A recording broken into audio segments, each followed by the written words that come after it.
साथियों, हम लोग इस समय चर्चा कर रहे हैं टर्शियरी क्रम की चट्टानों के बारे में।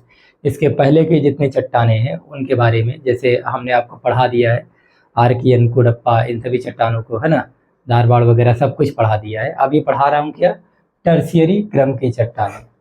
ठीक है, टर्शियरी क्रम की चट्टानों में आप समझेंगे किस क्रम की चट्टानें मुख्य रूप से कहाँ पाई जाती है। ये हिमालयी क्षेत्र में। कहाँ पाई जाती है?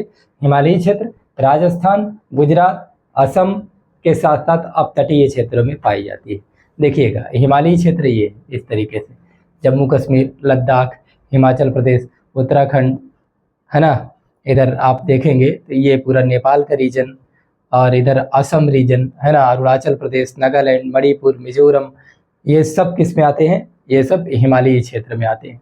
हिमालयी क्षेत्र के साथ साथ टर्शियरी क्रम की चट्टानें कहाँ पाई जाती हैं? इधर गुजरात में पाई जाती है, यहाँ राजस्थान में पाई जाती है ना, और कहाँ पाई जाती है? तो इधर असम में आपको देखने को मिलेगी। असम यहाँ पर है, आप मैप में देख सकते हैं, यहाँ असम यहाँ पर है। ठीक है, तो असम में भी पाई जाती है क्या?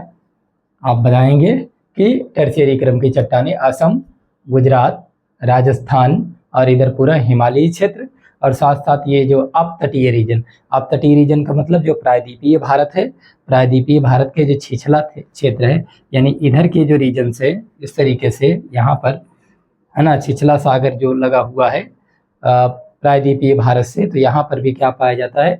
टर्शियरी क्रम की चट्टानें पाई जाती हैं। ठीक है, और आप समझिए क्या जानना है, ये चट्टानें जीवाश्म प्रधान होती हैं, यानी इसमें फॉसिल्स पाए जाते हैं, इसमें जीवाश्म पाए जाते हैं, है ना। भारत का संपूर्ण हाइड्रोकार्बन जो फ्यूल होता है, हाइड्रोकार्बन ईंधन, चाहे पेट्रोलियम हो, चाहे आप बात करें नेचुरल गैस की, इन सभी का भंडार कहाँ पाया जाता है? तो टर्शियरी क्रम की चट्टानों में ही इनका भंडार पाया जाता है। आगे समझते हैं। प्राकृतिक गैस और पेट्रोलियम का निर्माण समुद्र में जमा होते अवसादों के मध्य समुद्री जीवों के अस्थि पंजरों के रूपांतरण से हुआ है।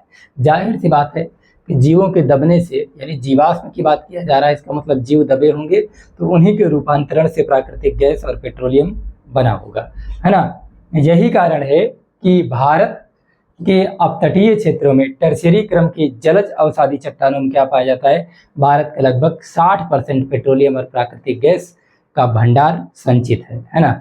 इसके अलावा अगर आप देखें तो गुजरात, अभी हमने बताया, गुजरात है, राजस्थान है, असम है, इनके मैदानी क्षेत्रों में भी तेथिस सागर के भाग थे, इसीलिए इन क्षेत्रों में भी क्या देखने को मिलते हैं? पेट्रोलियम देखने को मिलते हैं। कई बार बहुत पढ़े लिखे जो साथी होते हैं कहते हैं राजस्थान में कैसे पेट्रोल निकल सकता है? बिल्कुल निकल सकता है, क्योंकि वहाँ पर क्या है, वहाँ तेथिस सागर का कभी भाग हुआ करता था, या ऐसे कह सकते हैं तेथिस सागर का जो मलबा है, जो उसके सेडिमेंट है, कहीं ना कहीं आज भी मौजूद है।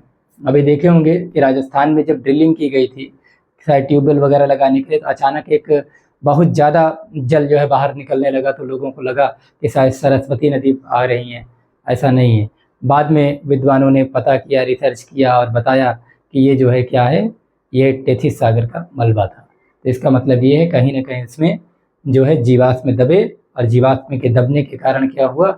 हाइड्रोकार्बन ईंधन का निर्माण हुआ एक समय के बाद, जैसे पेट्रोलियम है, प्राकृतिक गैस है, तो ये सब चीज़ें भी यहाँ पर पाई जाती हैं। आगे देखते हैं। फिर है हिमालय पर्वत। हिमालय पर्वत एक अलग चैप्टर पढ़ना है, यहाँ पर थोड़ा सा बस पढ़ना रहेगा कि इसका निर्माण सेनोजोइक महाकल्प में संपन्न हुआ। किस कल्प में? सेनोजोइक महाकल्प में। यहाँ पर एक फैक्ट सिर्फ बता रहा हूँ, ठीक है। आज से लगभग 3 करोड़ वर्ष पूर्व क्या हुआ, जब इंडियन प्लेट उत्तर पूर्व की ओर प्रवाहित हुई, तो क्या हुआ कि यूरेशियन प्लेट के निकट आई, तो दोनों के मध्य क्या हुआ? अभिसरण हुआ, यानी कि कन्वर्जन हुआ, जिससे क्या हुआ? तेथिस सागर में जो मलबा जमा था, अवसादी जो मलबे जमे हुए थे, उनमें फोल्डिंग हुआ, वलन हुआ, और वलन होने के पश्चात क्या हुआ? हिमालय जैसे नवीन मोड़दार पर्वत का निर्माण हुआ। बात समझ आई? तो इस तरीके से आप इसको याद रखेंगे। और इयोसीन और ओलिगोसीन युग में बृहद हिमालय का उत्थान हुआ। जो ग्रेट हिमालय की बात करते हैं वो इयोसीन और ओलिगोसीन युग में इसका निर्माण हुआ या उत्थान हुआ। और क्या मायोसीन युग में लघु हिमालय का उत्थान हुआ। साथ ही साथ आप याद रखेंगे कि उपरोक्त दोनों श्रेणियाँ, चाहे महान हिमालय की बात करें चाहे लघु हिमालय की बात करें, इन दोनों श्रेणियों से नदियों द्वारा काट कर लाए गए अवसादों के वलन से क्या हुआ कि प्लायोसीन युग में शिवालिक श्रेणी का निर्माण हुआ। ठीक है, तो हिमालय क्षेत्र में टर्शियरी क्रम की चट्टानें पाई जाती हैं।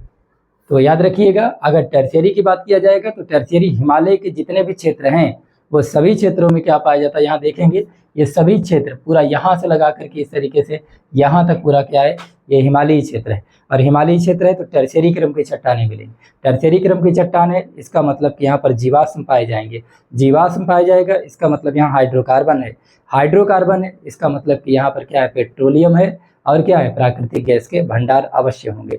चाहे आप राजस्थान की बात करें, चाहे आप गुजरात की बात करें, और चाहे आप बात करें कहाँ की, इधर राजस्थान, इधर गुजरात, इधर असम, इन सभी क्षेत्रों में क्या पाया जाता है, टर्शियरी क्रम की चट्टानें पाई जाती हैं। इधर अपतटीय क्षेत्रों में देखेंगे तो इन अपतटीय क्षेत्रों में भी, यानी सागर के जो छिछले क्षेत्र हैं, जो प्रायद्वीपीय भारत है, यहाँ पर ये जो कम गहरा है, इन क्षेत्रों में आप देखेंगे क्या पाया जाता है, यहाँ पर भी पाई जाती है टर्शियरी क्रम की चट्टानें। तो टर्शियरी क्रम की चट्टानों में क्या पाया जाता है, तो आप बताएंगे हाइड्रोकार्बन्स पाए जाते हैं, या फिर आप कह सकते हैं इसमें पेट्रोलियम और प्राकृतिक गैसों के भंडार होते हैं। तो आज के लिए इतना ही रखते हैं, और बहुत छोटा सा वीडियो है, आप लोग आसानी से देख लें ताकि बोर भी ना हो, और छोटे छोटे पार्ट में वीडियो बनाएंगे, है ना, आपको समझ में भी आता जाए और आप बोर भी ना हो। Thank you.